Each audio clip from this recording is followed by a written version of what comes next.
Hi friends, అందరికీ నమస్కారం. Welcome to Sukriti's home. మనకి చైత్ర శుద్ధ పాడ్యమి నుండి అంటే ఉగాది నుండి నూతన సంవత్సరం ప్రారంభమవుతుంది. అలాగే ఋతువులలో తొలి ఋతువైన వసంత ఋతువు కూడా మొదలవుతుంది. ఈ వసంత ఋతువులో వచ్చే నవరాత్రుల్ని వసంత నవరాత్రులు అంటాము. మనం వారాహి నవరాత్రులు, దేవీ నవరాత్రులు, శారదా నవరాత్రులు, అలానే వసంత నవరాత్రులు ఈ 4 కూడా ముఖ్యంగా చేసుకుంటూ ఉంటాము. మనకి ఈ 2024వ సంవత్సరంలో ఏప్రిల్ 9వ తేదీన ఉగాది వచ్చింది. అంటే ఆ రోజు నుండి వసంత నవరాత్రులు మొదలవుతాయి. అయితే ఈ వసంత నవరాత్రుల్లో కలశం, అఖండ దీపం పెట్టుకోలేని వారు తేలికగా పూజ ఎలా చేసుకోవాలి అనేది ఈ వీడియోలో తెలుపబోతున్నాను. ఈ వసంత ఋతువులోనే దేవదేవుడైన శ్రీ మహావిష్ణువు పరిపూర్ణ మానవుడిగా అవతరించాడు. అదే శ్రీరామావతారం. శ్రీరాముల వారి పుట్టుకతోనే సర్వలోకాలకు మంచి రోజులు వచ్చాయని చెబుతారు. అందుకే వసంత ఋతువులో తొలి పండుగ అయిన ఉగాది నుండి రాముల వారి జననం వరకు అంటే నవమి వరకు 9 రోజులు కూడా చాలా సంతోషంగా వసంత నవరాత్రులు జరుపుకుంటాము. ఈ 9 రోజులు కూడా ఎంతో ప్రాముఖ్యమైనవి. ఈ వసంత నవరాత్రుల్లో శ్రీరామచంద్రుణ్ణి ఆరాధించాలి. అలానే శ్రీ లలితా పరమేశ్వరి అమ్మవారిని ఆరాధించాలి. లలితాదేవి శ్రీరూపమైతే లలితాదేవి యొక్క పురుష రూపం శ్రీరాముల వారు. అందుకే ఈ 9 రోజులు కూడా నిష్ట నియమాలతో ఒక సంకల్పంతో తృప్తిగా పూజ చేస్తే ఆ అమ్మ యొక్క చల్లని చూపు మన మీద ఉంటుంది. ఆ అమ్మ చూపు మన మీద పడింది అంటే మనకి జీవితంలో ఎటువంటి సమస్య ఉండదు. ఇంట్లో అమ్మ తమ బిడ్డలకి ఎటువంటి కష్టం రాకుండా ఎలా కాపాడాలి అనుకుంటుందో ఆ అమ్మ కూడా అంతే. ఆర్థికంగా కానీ మానసికంగా కానీ విద్య, ఉద్యోగం, వ్యాపారం ఎటువంటి సమస్య ఉన్నా సరే ఆ అమ్మ కట్టెక్కిస్తుంది. ఈ నవరాత్రులు మొదటి రోజు అంటే ఉగాది రోజున ప్రారంభించాలి. మనకి వీలుంటే 9 రోజులు కూడా చేసుకోవచ్చు. ప్రతిరోజు కూడా ఉదయం సాయంకాలం పూజ చేసుకోవాలి. అలానే ప్రతిరోజు కూడా ఉదయం సాయంకాలం ఒకే సమయంలో పూజ చేసుకోవడానికి ప్రయత్నించాలి. తెల్లవారుజామునే లేచి ఇల్లంతా శుద్ధి చేసుకుని చక్కగా తలస్నానం చేసుకొని ఇంటి ముందు వాకిట్లో చక్కగా ముగ్గులు పెట్టుకొని గడపలకి పసుపు బుధించి ఆ అమ్మవారిని ఆహ్వానించడానికి ఇంట్లో ఏదో ఒక ప్రదేశంలో ఒక పీఠంని ఏర్పాటు చేసుకోవాలి. మనం 9 రోజులు కూడా ఈ పీఠం ఉంచుకోవాలి కాబట్టి పూజకి ఎటువంటి ఇబ్బంది లేకుండా ఉండేటట్లుగా చూసుకోవాలి. ఒకవేళ పీఠం ఏర్పాటు చేసుకోలేము అనుకునేవారు పూజా మందిరంలోనే చేసుకోవచ్చు. చక్కగా ఒక పీఠను ఏర్పాటు చేసుకొని ఆ పీట మీద కొత్త వస్త్రాన్ని పరుచుకోవాలి. దాని మీద 3 గుప్పెళ్ళు కానీ 5 గుప్పెళ్ళు కానీ బియ్యం పోసి పసుపు కుంకుమ వేసి అమ్మవారి ఫోటోని పెట్టుకోవాలి. లలితాదేవి ఫోటో ఉంటే లలితాదేవిని ఫోటోని పెట్టుకోవచ్చు, లేదా అమ్మవారి ఏ రూపమైనా సరే పెట్టుకోవచ్చు. అలానే రాముల వారి ఫోటోని కూడా పెట్టుకున్నాను. ఒకవేళ వీలుంటే పెట్టుకోవచ్చు, లేదా లలితాదేవి ఫోటో ఒక్కటి పెట్టుకొని కూడా పూజ చేసుకోవచ్చు. ఫోటోలకి చక్కగా చందనము కుంకుమతో అలంకరించుకొని పువ్వులతో అలంకరించుకోవాలి. ముందుగా పూజ కోసం అన్నీ సిద్ధం చేసుకుంటున్నాను. మనం ఏ పూజ చేయాలన్నా మొదట గణపతిని పూజిస్తాం కాబట్టి గణపతి విగ్రహాన్ని కానీ లేదా పసుపు గణపతిని కానీ చేసుకొని పెట్టుకోవాలి. అమ్మవారికి అటు ఇటు నిండుగా పసుపు కుంకుమ పెట్టుకోవాలి. మన ఇంట్లో కూడా ఏదైనా సరే అలా నిండుగా ఉండేటట్లుగా పసుపు కుంకుమని అమ్మవారి పీఠం మీద ఉంచుకోవాలి.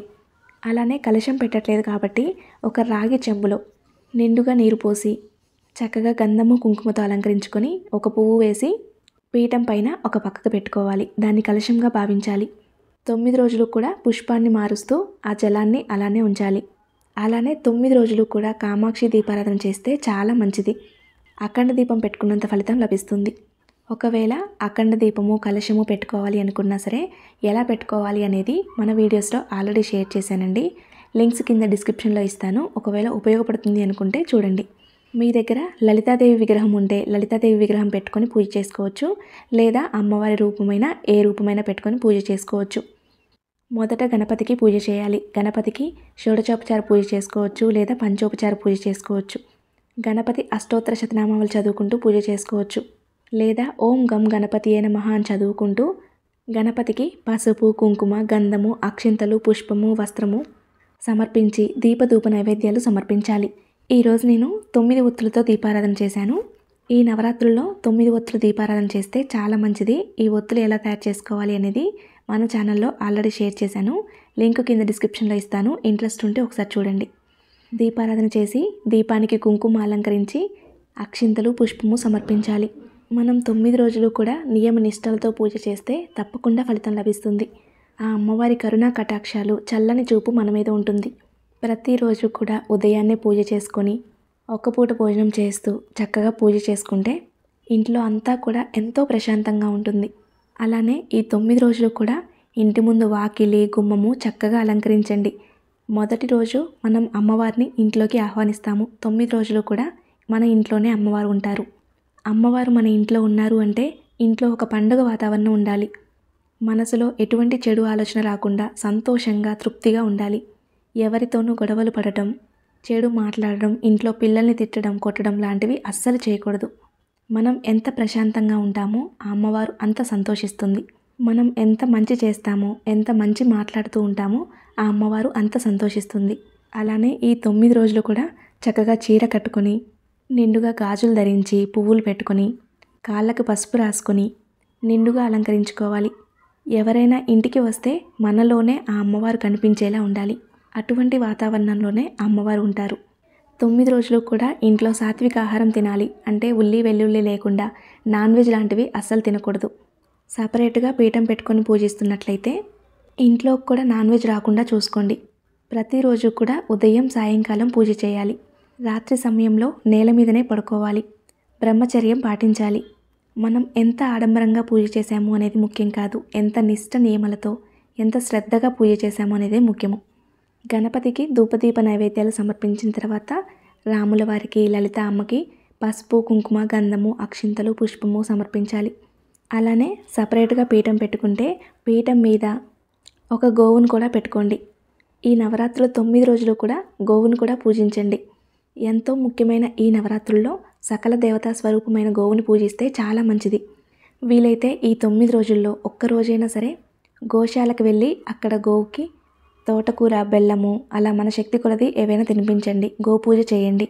ఈ 9 రోజులు కూడా ఉదయం సాయంకాలం పూజ చేసుకునేటప్పుడు మనకి మధ్యలో ఎటువంటి అవాంతరం వచ్చినా సరే ఇంట్లో ఎవరితో అయినా పూజ చేయించవచ్చు.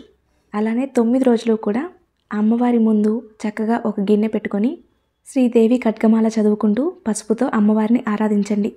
ఈ పుస్తకం ప్రతి ఒక్కరి ఇంట్లో ఉంటుంది. పుస్తకంలో చూస్తూ ఖడ్గమాల చదువుకుంటూ పసుపుతో అమ్మవారికి పూజ చేసుకోవాలి. ప్రతిరోజు కూడా పసుపుతో అమ్మవారికి పూజ చేసుకోవడం కోసం ఇలా గిన్నెలో ఏర్పాటు చేసుకుంటే 9 రోజులు కూడా ఇందులోనే పూజ చేసుకోవచ్చు. ఒకవేళ చదవటం రాని వారు వింటూ కూడా పూజ చేసుకోవచ్చు. ఫోన్లో పెట్టుకొని వింటూ పూజ చేసుకోండి. 9 రోజులు ఇలా పూజ చేసుకుంటే 9 రోజులు పూజించిన ఈ పసుపుని తర్వాత మనం దాచుకొని మంగళసూత్రాలకి రాసుకోవచ్చు. ప్రతి శుక్రవారం కూడా మంగళసూత్రాలకి రాసుకోవచ్చు. లేదా ఎక్కువగా ఉంది అనుకుంటే వాటర్లో కలిపేయచ్చు. పారే నీటిలో కలపాలి. అలానే అమ్మవారికి అభిషేకం కూడా చేసుకోవచ్చు. మొదటి రోజు అమ్మవారికి పంచామృతాలతో, పసుపు కుంకుమలతో అభిషేకం చేసుకొని అమ్మవారిని ప్రతిరోజు కూడా పసుపు కుంకుమలతో పూజించుకోవచ్చు. పసుపుతో ఖడ్గమాల, కుంకుమతో లలిత సహస్రనామాలు చదువుకొని అలానే తప్పకుండా ఈ 9 రోజులు కూడా లలితాదేవి అష్టోత్తర శతనామాలు చదువుకోవాలి. మనకి ఇంకా ఓపికంటే కనకదార స్తోత్రం, మణిదీప వర్ణన, త్రిశతి, శ్రీ మహాలక్ష్మి అష్టోత్తర శతనామావళి అలా మన వీలుని బట్టి ఏవైనా చదువుకోవచ్చు. అవి చదువుకుంటూ మన దగ్గర ఉన్న మంగళకరమైన వస్తువులతో పూజ చేసుకోవచ్చు. అంటే పువ్వులు, గాజులు, గోమతి చక్రాలు, లక్ష్మీ గవ్వలు, తామర గింజలు వీటన్నిటితో పూజ చేసుకోవచ్చు. అలానే వసంత నవరాత్రుల్లో ప్రత్యేకంగా పసుపు కొమ్ములతో, గాజులతో, తామర గింజలతో, మరువము, ధవలము, గులాబీ పువ్వులు, మల్లె పువ్వులు వీటన్నిటితో అష్టోత్తర శతనామావళి చదువుకుంటే చాలా మంచిది. ప్రతిరోజు ఒక్కొక్క ద్రవ్యాలతో అమ్మవారి అష్టోత్తర శతనామావళి చదువుకోవాలి. అయితే అమ్మవారికి ఈ నవరాత్రుల్లో చేసుకునే పూజలో చిట్టి గాజులు కాకుండా పెద్ద గాజులు ఉపయోగించండి. ప్రతిరోజు కూడా ఒక మంగళకరమైన ద్రవ్యము, అలానే పసుపుతో శ్రీదేవి ఖడ్గమాల, కుంకుమతో అష్టోత్తర శతనామావళి కానీ లేదా లలిత సహస్రనామాలు కానీ ఈ 3 చదువుకోండి. అలానే వీటితో పాటు గోవిందనామాలు చదువుకోవాలి. తప్పకుండా అమ్మవారికి పూజ చేసిన రోజు గోవిందనామాలు చదువుకోవాలి. మనం ఏం సమర్పించకపోయినా సరే మందిరం ముందు కానీ పీఠం ముందు కానీ కూర్చొని చక్కగా గోవిందనామాలు చదువుకున్నా చాలు. అలానే ఈ 9 రోజులు కూడా ముఖ్యంగా శ్రీరామ రామ రామేతి శ్లోకాన్ని చదువుకోవాలి. నాకు తెలిసి ఆ శ్లోకం ప్రతి ఒక్కరికి వచ్చే ఉంటుంది. ఆ శ్లోకాన్ని మన వీలుని బట్టి 3 సార్లు, 9 సార్లు, 11 సార్లు, 108 సార్లు కూడా చదువుకోవచ్చు. ఒక్కసారి మనస్ఫూర్తిగా శ్రీరామ రామ రామేతి శ్లోకం చదివితే 1000 సార్లు విష్ణు సహస్రనామం చదివినంత ఫలితం లభిస్తుంది. అందుకే ప్రతిరోజు కూడా ఈ శ్లోకం చదివితే చాలా మంచిది. అందులోనూ ఇవి శ్రీరామ నవరాత్రులు కాబట్టి ఈ నవరాత్రుల్లో శ్రీరామ రామ రామేతి శ్లోకం తప్పనిసరిగా చదువుకోవడానికి ప్రయత్నించండి. ప్రయత్నించడం కాదు, తప్పకుండా చదువుకోండి. ఫలితం చాలా గొప్పగా ఉంటుంది. వీలైతే పిల్లలతో కూడా చదివించండి. మా పిల్లలకైతే ఇటువంటి శ్లోకాలు కంఠస్థంగా ఉంటాయి. ప్రతిరోజు స్నానం చేసి రాగానే మందిరంలో దండం పెట్టుకుంటూ ఈ శ్లోకాలు చదువుతూ ఉంటారు. మనం మొదటి రోజు వేటితో అయితే పూజ చేస్తామో వాటిని ఏమీ కదపకుండా మరుసటి రోజు పసుపు కుంకుమలతో, అక్షింతలతో, పుష్పాలతో పూజ చేసుకోవాలి. 9 రోజులు కూడా అవి ఇలానే ఉండాలి. ఒకవేళ 9 రోజులు చేసుకోలేని వారు చివరి 5 రోజులు చేసుకోవచ్చు, లేదా అష్టమి, నవమి ఈ 2 రోజులు చేసుకోవచ్చు. అలానే ఒకవేళ పీఠం పెట్టుకోకపోయినా సరే ప్రతిరోజు పూజా మందిరంలో ఇవన్నీ చదువుకుంటూ పూజ చేసుకోవడానికి ప్రయత్నించండి. 9 రోజులు కూడా పీఠం కదపకుండా పువ్వులు, దీపారాధన కుందులు మారుస్తూ పూజ చేసుకోవాలి. అంటే దీపారాధన కుందుల్ని శుభ్రంగా తోమి మళ్ళీ పూజ చేసుకోవాలి.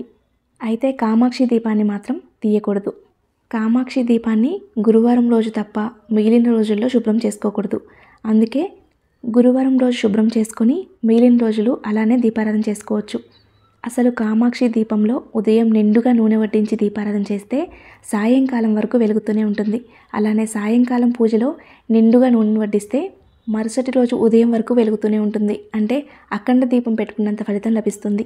ఒకవేళ కామాక్షి దీపం లేకపోయినా సరే దీపారాధన కుందుల్లో నిండుగా నూనెను వడ్డించి సాయంకాలం వరకు వెలుగుతూనే ఉండేటట్లుగా చూసుకోండి. చాలా మంచిది. అఖండ దీపం పెట్టుకున్నంత ఫలితం లభిస్తుంది.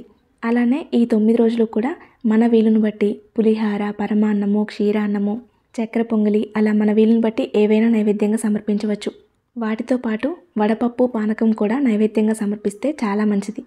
ఇదే మాదిరిగా 9 రోజులు పూజ చేసుకొని చివరి రోజు అయిన శ్రీరామనవమి రోజు ఏ విధంగా పూజ చేసుకోవాలి అనేది కూడా నెక్స్ట్ వీడియోస్లో షేర్ చేస్తాను. అమ్మవారికి కర్పూర నీరాజనం సమర్పించాలి. ప్రతిరోజు కూడా రామకోటి రాయడం అలవాటు ఉన్నవారు ఈ 9 రోజులు కూడా పీఠం ముందు కూర్చొని చక్కగా కొంచెం ఎక్కువసేపు రాయడానికి ప్రయత్నించండి. ఈ 9 రోజులు కూడా రాముల వారిని అలానే శ్రీ లలితాదేవిని తలుచుకుంటూ ఉండాలి. ఎంతో ప్రాముఖ్యమైన రోజులు కాబట్టి ఇదే మాదిరిగా 9 రోజులు పూజ చేసుకోవాలి. పూజలో లోపం ఉండొచ్చు కానీ భక్తిలో లోపం ఉండకూడదు. అది గుర్తుంచుకొని ప్రతిరోజు కూడా మనస్తృప్తిగా పూజ చేసుకోవాలి. అప్పుడే ఆ అమ్మ యొక్క చల్లని చూపు మన యందు ఉంటుంది. ఆ అమ్మ కరుణా కటాక్షాలు మన యందు ఉంటాయి. ఆ అమ్మవారి కరుణ ఒక్కసారి మన మీద పడింది అంటే మనకి జీవితంలో ఎటువంటి లోటు లేకుండా ఉంటుంది.